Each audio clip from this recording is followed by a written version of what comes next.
Alright, what is good, YouTube? I'm back on another video.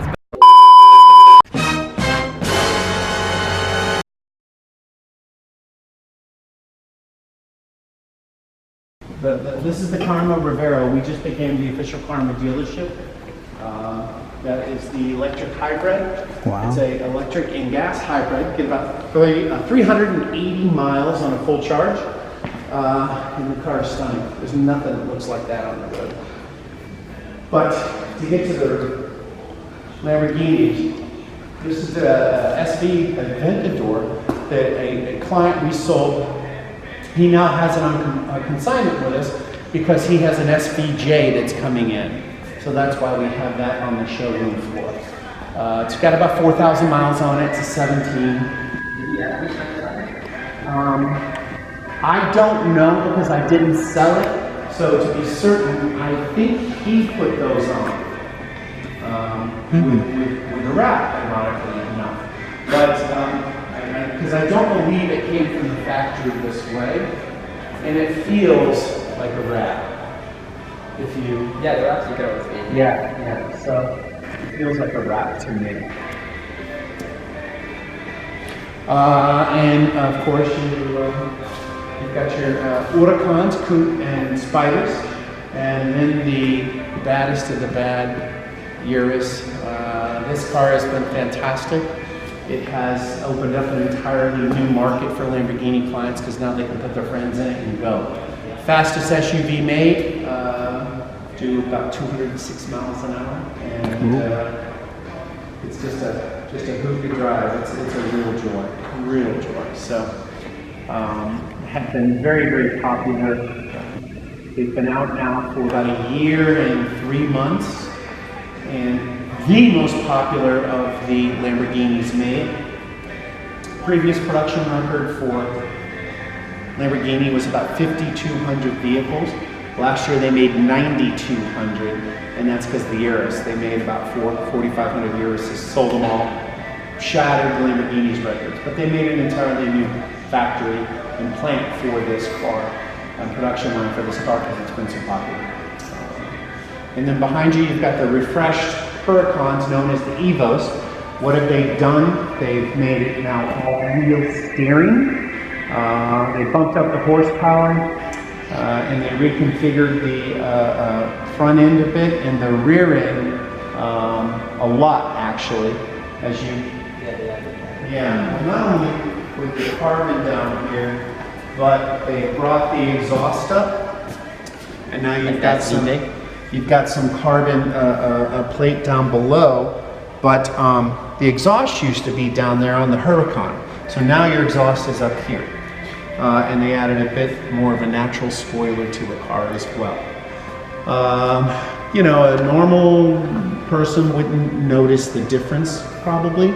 They'd just see a Huracan, but a Lamborghini lover would be able to spot the differences in a heartbeat. So what generally happens is it's a refresh, or you'll get a refresh in a car's mid-cycle life. Huracan came out in 2013. So it'll probably be out till, Lamborghini tends to keep their cars out about 10 years, 12 years. So we're first expecting the replacement for the Aventador to be out in probably 2022. And then you'll see probably 2023 or 2024 the replacement for the Huracan. They never use the same name. They always give each car a new name, named after a bull that couldn't be defeated. So what you see are bulls that aren't defeated. And probably a lot of unsuccessful matadors, but yeah. So this thing is my favorite. Particularly, this car is just you know, with all of the horsepower and speed, it handles fantastic. We were just at the 24 Hours of Daytona this past weekend. The Huracan won again, 3 years in a row. So yeah, we're kind of proud of that. But it was just fun to see it on the track. And there's just no car made that has lines like this. Everyone goes to these smooth and aero, which these are, but this is much more dynamic looking than per se other supercar manufacturers. So for these as well, you could do the exterior like those. So I was looking at little samples you could do. Yeah, you see over there, you see the exterior colors and interior colors, and you know, about half the clients will build a car, and you just go to Lamborghini.com and you see where you can build a car, the color options inside out and different types of builds. So about half the clients will build a car, wait 5-6 months to come in. The other half will just take something that we have on the showroom floor. We had a Saturday, 3 Saturdays ago, where we had 3 coupes on the floor and all 3 of them sold in one day. That's never happened in my many years of being here, so that was a good day. But yeah, we're down to literally 1 coupe now and a couple spiders. And on the showroom floor, or over in the hangar, there's a I think we have a black spider too, because we've got 3 spiders now in the 1 coupe. So. Or blue, it's a blue spider, that's what it is.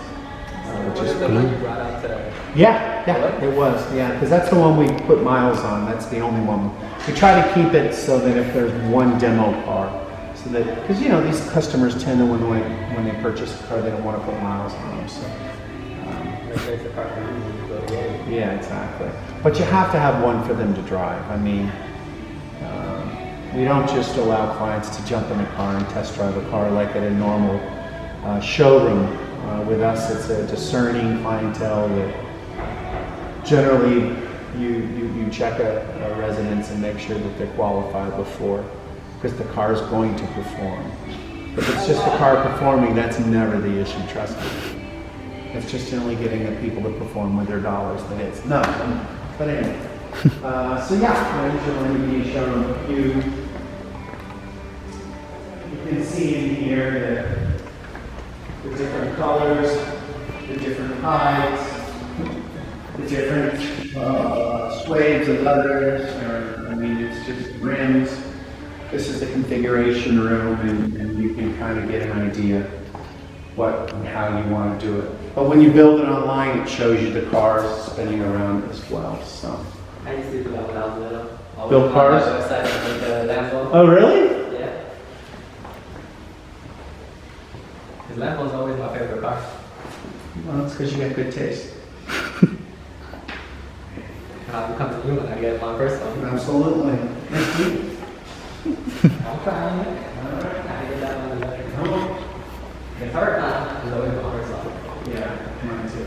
Real quick follow. People say, oh, you can have a $600,000. No, I'll take a $300,000 all day long.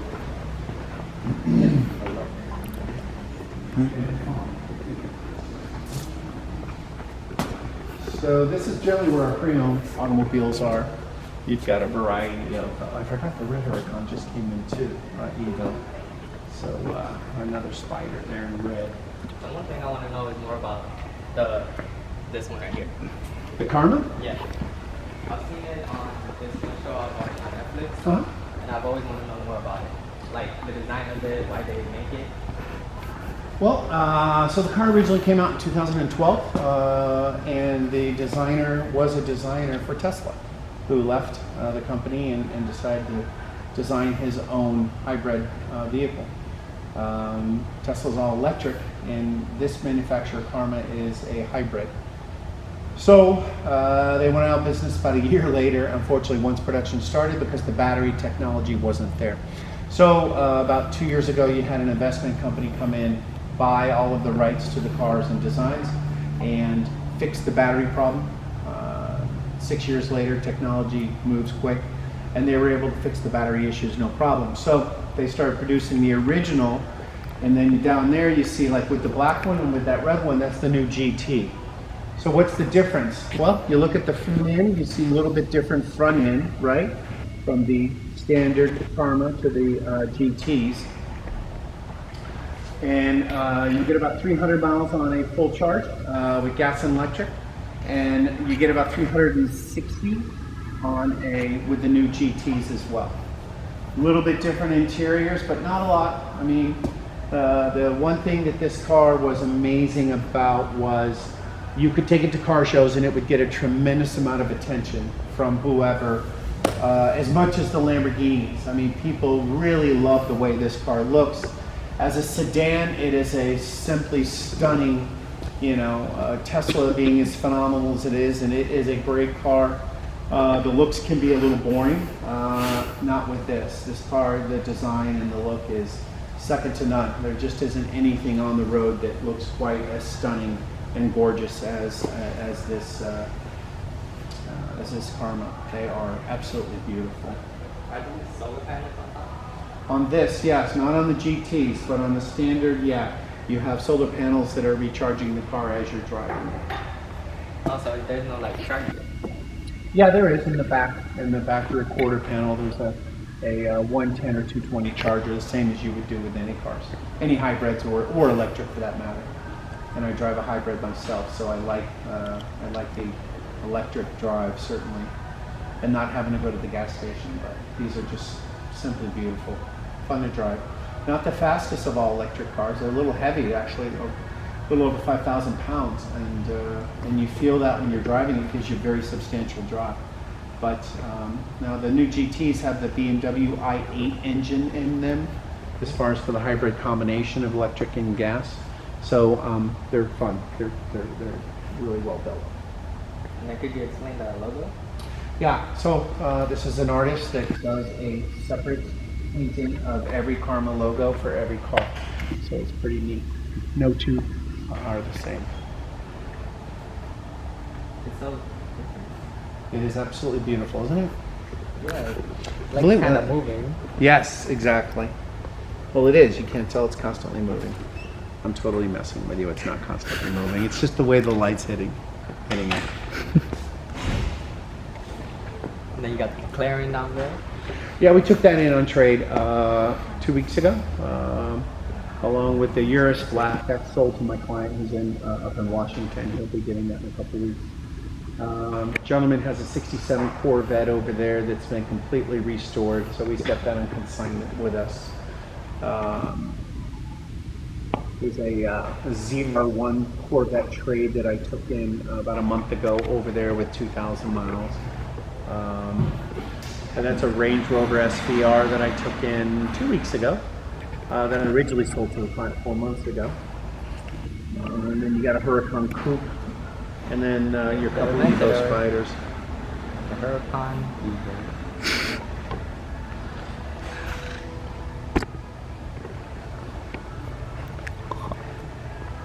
So that's your best selling Rolls Royce down there? The Cullinan? Yeah. They are selling well. What would be the best? You know, 'Cause I know these big SUV looking type cars are selling a lot. They are, and you started with Bentley making a Highline SUV, and then Lamborghini followed with the Urus, and then you had Rolls-Royce come out with the Cullinan, and then you had Aston Martin come out with theirs. Ferrari's building an SUV now. I'm not sure when theirs is going to be out. I guess 8 months to a year. I'm not sure, I've seen but a bunch of designs of it. yeah, me too. I don't know what the final look is going to be, but Americans love SUVs, and you know, again, it's just fun to be able to put 4, 5 people in a car and have them be comfortable, like the Lamborghini. It's opened up an entirely new market, you know, and if dad can take his family in a Lamborghini, which that could never. I can't say it's never been said, because actually Lamborghini made the first SUVs back in the late 80s, early 90s. They made a big old Hummer. Oh yeah, they did. Yeah. So Lamborghini had experience in it, but they just put it out of production and then brought it back into production a couple of years ago. So. Have you ever got to see one at the Hummer? Yeah. We have a client. There's a client here in Orlando that has one, and he's had it come in for service a couple times. It just literally looks like a big Hummer with a Lamborghini engine in it, but there are some uniquenesses to it. If we could sell them new, we would sell them. I mean, they would be popular with certain people. They're pretty badass looking, but they're just monsters. They're really, really big. Piece of history. Yeah, it had the V12 engine in it. It's in the Aventador, or at least a forefather of what eventually went in the Aventador. We're talking 20 years apart, but 30 years apart. But It was a big monster 12-cylinder engine. Back then, it was one of the biggest engines made, and operated. Gosh, I think it was the same engine that was in the Countach. I'm not positive. I'd have to do some research on that, but yeah. So when you have the big Rolls Royce there, I think we sold 2 or 3 in December, and